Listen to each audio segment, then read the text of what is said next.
તો આ તરફ સુરેન્દ્રનગર જિલ્લામાં ખનીજ માફિયાઓને જાણે કાયદાનો કે પોલીસનો કોઈ જ ડર નથી રહ્યો। બેફામ બનેલા ખનીજ માફિયાઓ થાનગઢ ચોટીલા રોડ પર સફેદ પથ્થરમાંથી રેતી બનાવવા લાગ્યા છે। ખનીજ માફિયાઓ ડુંગરને તોડીને ગેરકાયદે ખનીજ ખનન કરી રહ્યા છે।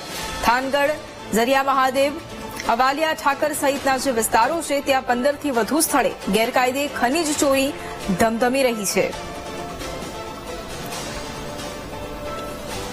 તો સુરેન્દ્રનગર જિલ્લામાં ખનીજ માફિયાઓ જાણે બેફામ બન્યા છે। કાયદાનો કે પોલીસનો કોઈ જ ડર નથી રહ્યો।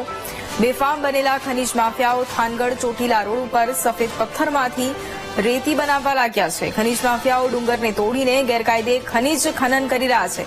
અને આ જ મુદ્દે સંવાદદાતા સચિન ફોન લાઈન પર છે। સચિન, સુરેન્દ્રનગર જિલ્લામાં ખનીજ માફિયાઓ કે જેમને કોઈનો ડર નથી રહ્યો, શું વધુ જાણકારી? બીજો વાત કરવામાં તો સુરેન્દ્રનગર જિલ્લામાં થાન ચોટીલા રોડ ઉપર દરિયા મહાદેવ વિસ્તારમાં ગેરકાયદેસર પથ્થરો તોડી અને રેતી બનાવવાનું મોટું કૌભાંડ ચાલી રહ્યું છે, જેને લઈને કુદરતી સંપત્તિને નુકસાન પહોંચાડી અને હાલ પથ્થરો સફેદ ભૂરા પથ્થરો કાઢી અને રેતી બનાવવાનું કૌભાંડ કરી રહ્યા છે। રોજના 150 થી વધુ ટ્રકો અવરજવર કરી રહી છે, છતાં પણ કોઈ કાર્યવાહી કરવામાં નથી આવતી। બિલકુલ, આભાર સચિન તમામ જાણકારી માટે।